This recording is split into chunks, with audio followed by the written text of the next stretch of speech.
Welcome back to another episode of Chemical Brothers. My name is Shannon, and I am here with my favorite partner, my friend, my colleague, my partner in crime, and to eradicate the stigma that continues to come in regards to substance use and to offer hope to the many, many people who are in the journey of recovery.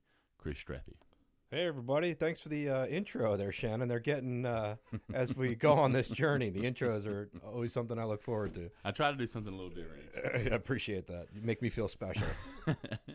Well, today we're going to talk about rehab. What is rehab? What does that look like? What is, if you're out there and you're listening and you're in the process of trying to convince yourself, or you're probably thinking, you know what, I need to get into some sort of rehab or recovery. What is that going to look like? What kind of options are there out there?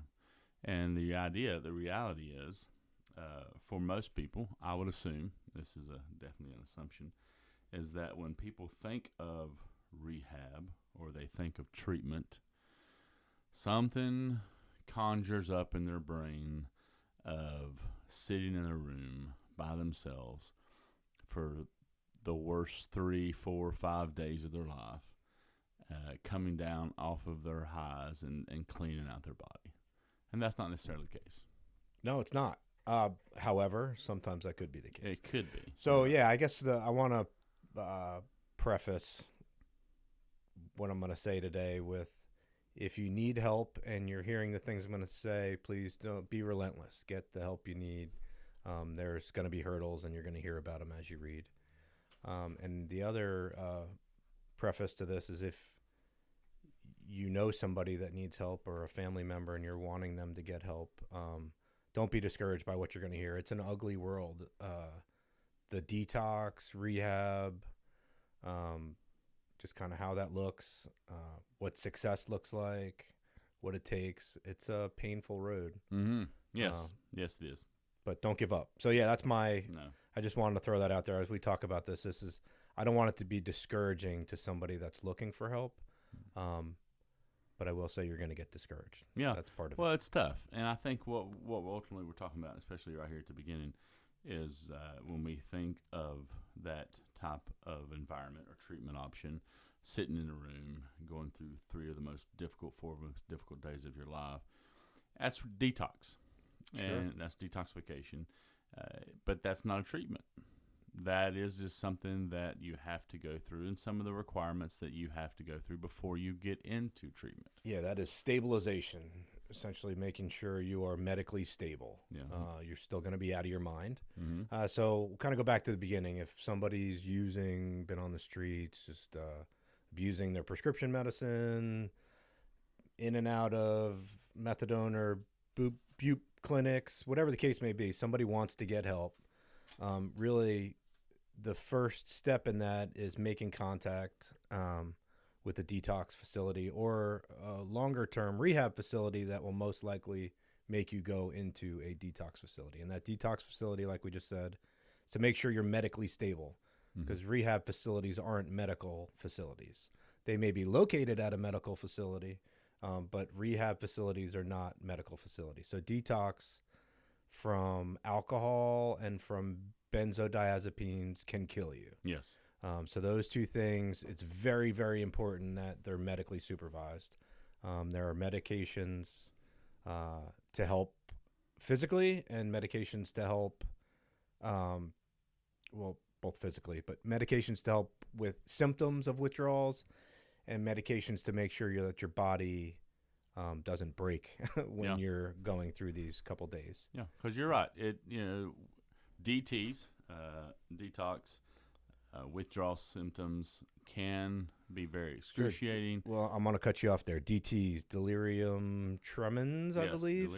You want to explain what that is? What? Well, the signs and symptoms are going to be there's going to be shakes, tremors, vomiting. So an alcohol, somebody that drinks. Yeah, somebody that drinks regularly, and when they stop, that can kill them. Yes. And a sign of that kicking in, the withdrawal from alcoholism, can be DTs, and that can be hallucinations, Hallucinations. but also lots of shaking, just kind of obvious painful. So it's really important. Yeah. And I didn't mean to cut you off, No, but no, some that's people fine. don't know what And DTs are. I think there's more to it, and I mean, even just that. I mean, you hear people talking about they feel like they've got bugs crawling all over them.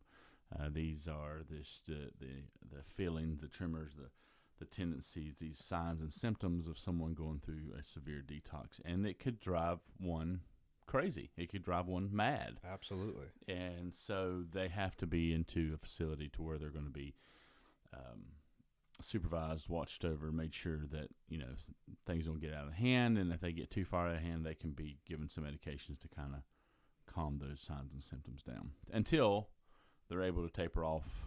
Sure. And they've went through a detox program. Yeah, well, and I want to say at the beginning of this episode that I've been to countless detoxes. When I was trying to get help desperately, it was a place I went to often. All types of hurdles to get into one, especially after you're using like a revolving door, and that's what addiction does. Mm-hmm. It's just a tough. We do recover, but it's a tough road.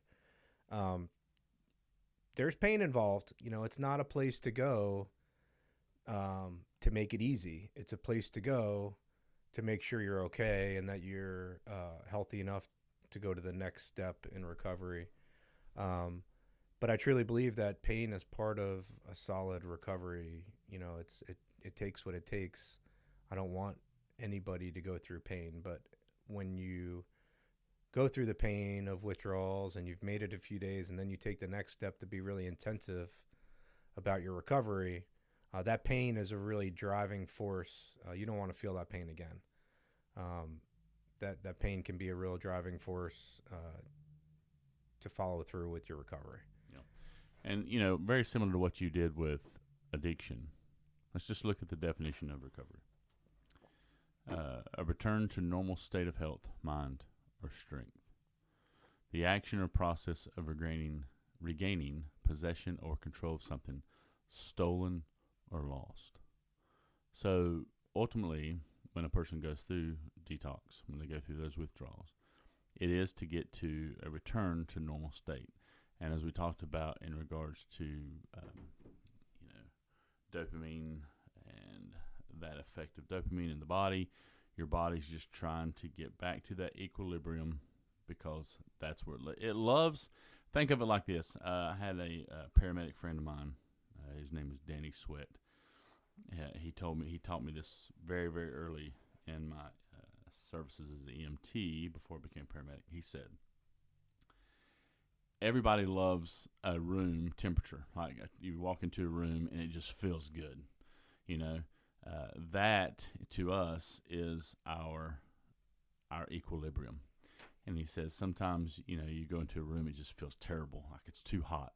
Then you go to what? The thermostat, and you turn it down and try to get it back to that equilibrium that you're used to. And ultimately what detox is doing is it is looked at, you're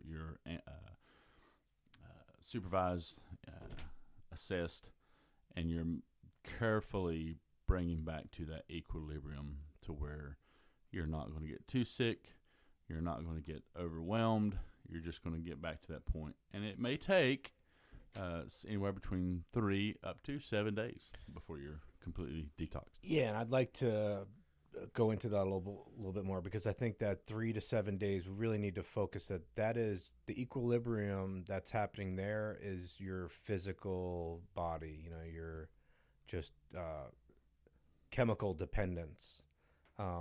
But the neural network and the physiological part of addiction is going to take just as long to recover from as it did to become that addicted.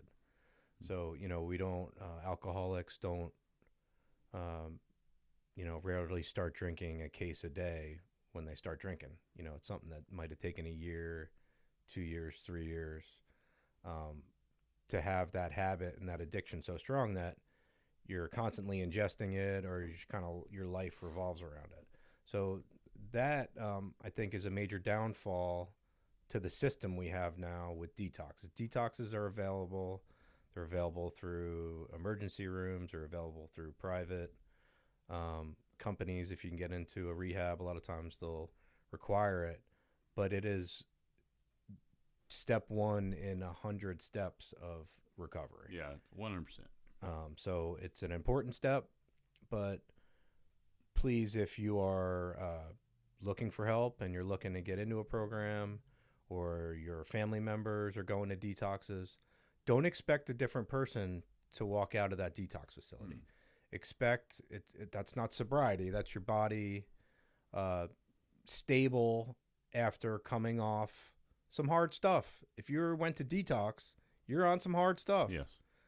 So it's not surprising that folks go right back to using, right back to drinking, because the detox isn't, it may be a step one in a long recovery, but it becomes a revolving door, because that addiction does that to us. We feel better. I got 3 days without this chemical that I've put in my body constantly. I can do this. You know, you leave with a few steps. You might leave detox with a treatment plan, a recovery plan, some ideas, some phone numbers to call of some outpatient programs. But it's been my experience that the brain that's still wired as an addict really can talk yourself out of those really quick. Once you get in the real world, you get back to the same people you were hanging out with, the same job, the same things. So it's really, really important, in my opinion, to get what's next. And that can be difficult. And I think, you know, that's what we can talk about next. So if somebody needed help, most likely they're going to a detox. It's really hard to go right into a rehab facility. It is possible if you weren't on the hard stuff, or you've been a few days abstinent, you may be able to get into a rehab facility directly. But if not, if you go into a detox facility, a lot of times the next step or common step would be like a 30-day rehab program. There's a lot of private ones out there. A lot of those take insurance. A lot of them will take your cash too. Even if you have insurance, they're expensive. So it's, in my opinion, not readily available to the folks that need it, due to insurance and financial obligations, or just lack of funds. You know, most people in active addiction aren't doing great financially. Yeah. Because that's what addiction does. Even if they were in the beginning, addiction will eat that bank account up real quick. 100%. You're exactly right. Some of these thousands and thousands of dollars. Sure. But let me reiterate something, because I think you made a great point, because I've seen this time and time again, especially in our field, what we're trying to do and trying to get people into rehab. Detox is not treatment. It's not recovery. You go to detox to get yourself back to that equilibrium, so that when you go into treatment, you're at a more stable state of mind. And time again, individuals will say, well, I'm going to go get detox, I'm going to go get clean, and I'm never going to use again. And that's not, it happened, it can happen. I don't want to never say it never can happen, but normally, if there was a 9 times out of 10, I would say 9.9% out of 10 people don't do that. Sure. I'll give you a brief synopsis of what it took for me to get better, on the recovery side of things. And again, I went to countless detoxes. I'm sure there's a place that I can find out how many I've been to, but it's enough for me to say countless. Okay. I've been to a couple long-term programs. I went to a 30-day program early on when I realized I was kind of bouncing through all the, just young in life, and whether it was drinking, just anything I can get my hands on. And I went to a 30-day program. Then I had good insurance. It covered it. It bought me a few years of doing right, but not really making any changes. And some physical stuff happened. Got in the hospital, got the pain control route, and became addicted to opiates. And that's when the countless detoxes happened. But really what saved my life was a 30-day program I was able to get into. And I did not want to leave. You know, I went into a detox. This was not a beautiful place. It was actually a substance abuse program at a mental health facility. So it was a Medicare, Medicaid facility that if you were lucky enough to have either of those, you can get into. If you did not have insurance, it just wasn't an option. So detox intensive 30-day program, and then I went directly to a sober living facility, call it a halfway house, where it was accountability for how I lived. You know, it was humbling. Mm-hmm. You know, I thought I was a grown man before I went in there, but honestly, like those, I'd say it was a total of 6 months that it was really intensive, just about me and just about me getting better. But that's what it took, just to really say I had a foundation. You know, so then it was another year of really focusing on, you know, my life was recovery centered. Mm-hmm. You know, meetings, helping people, just kind of constantly calling out what was trying to kill me before. But again, it took as long as it did for my addiction to ramp up as it did for me to start having like rational thoughts, and for me to feel confident that I wouldn't pick up again, like if I was being real about it. Mm-hmm. You know, early on, you never, especially opiates, you know, if you got 2 months, 3 months clean from opiates and you're doing great, congratulations, that's amazing. Yeah. But if you break your leg in the world we live in, don't be surprised if you're going to get offered opiates. Sure. Even from a doctor that can sit there and look at your records and see that you had substance use disorder or drug-seeking behavior, whatever the case may be. Still, it's happened to me. Mm-hmm.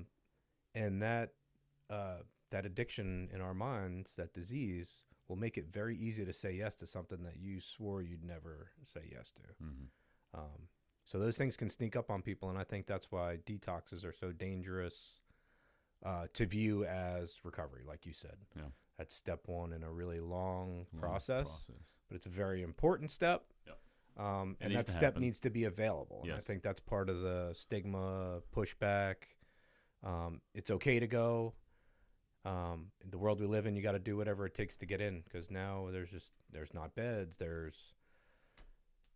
They need to be co-occurring disorders, or there needs to be something else to make you, it's not enough to want to get help. You almost have to be at risk for something else. Yep. So it's not easy to get in these places if just because of supply and demand. Supply and demand and their own protocols. And I'll give you a couple. We have a couple of hospitals. They do detox programs, but they only do detox for alcohol and benzos. One of the ones that we use, and I'm going to put this information up on the YouTube page. Awesome. So people who see this and are interested, there's a place called Synergy. It's in Wilkesboro. I think there's Synergies all across the state. The one specifically for us is in Wilkesboro. Great detox program that we've used several times. So, as you said, we have the first step, which is a necessary step. But in treatment, it can come in a couple formats. Number one, but ultimately you're looking at two types of settings, and those settings are inpatient and outpatient. And so let's talk about outpatient. Now, there is a low, medium, and high intensity when it comes to outpatient treatment programs. So let's talk about, first of all, low to medium intensity. These are patients who attend no more than 9 hours of treatment a week. This is slightly less if you are a teenager. There are special facilities while continuing to live at home, and many programs make services available in the evenings and on weekends so individuals can continue to live their daily lives. So, outpatient number one, 9 hours.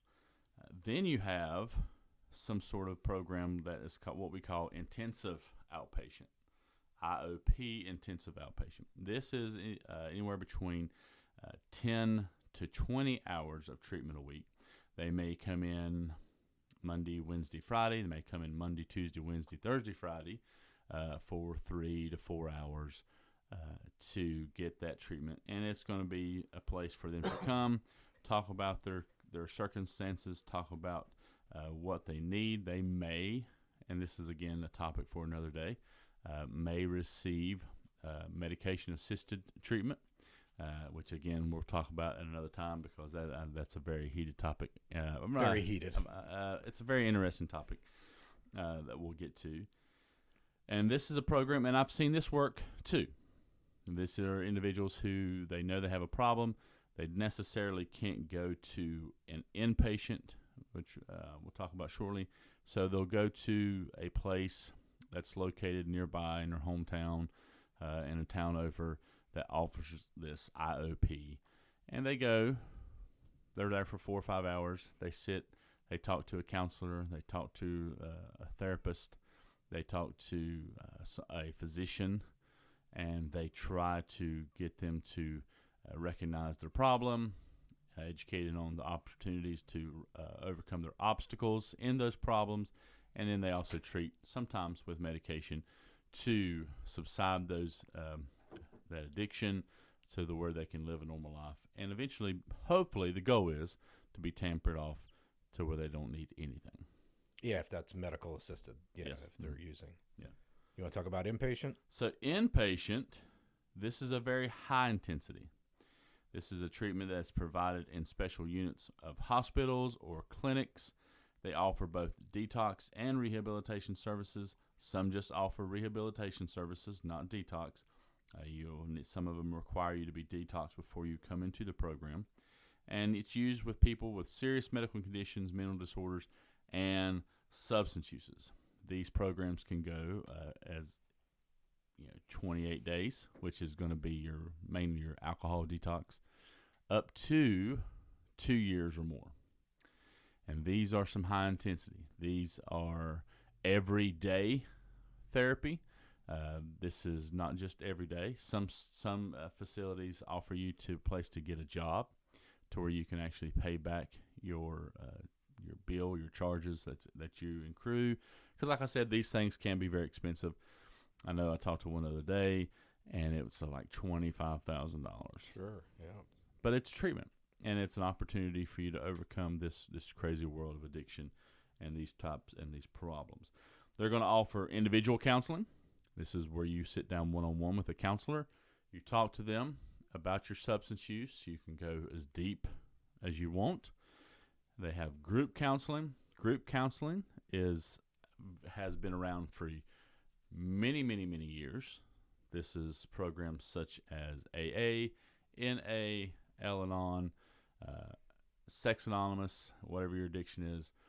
These are great programs, and they offer the 12-step program. This is something that's been around from the very, very beginning, that goes through the 12 steps of recovery. Educational services, vocational services, there's life skills, mental health treatment, family services, and a continuation of care. And these go on Monday through Friday. If you are interested in a religious service or a religious facility, they offer the same type of treatment, but then they also offer church worship services for you to go to on Sunday to worship, so that you're not having to travel or go outside. Yeah. So as you spoke about the outpatient, intensive outpatient, and inpatient, kind of want to reverse that and put my experience behind it. So it was detox and the inpatient, that was about, I think it was 5 weeks for me. They approved it. All right, we got cut off there, but I'm going to talk about my experience with inpatient, outpatient, intensive outpatient, kind of the reverse order that you went in. But detox, like I said, I'd been to countless. The one that stuck, I went directly from detox to a 30-day program.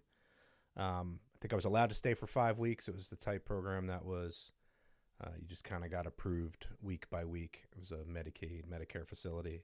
Amazing place.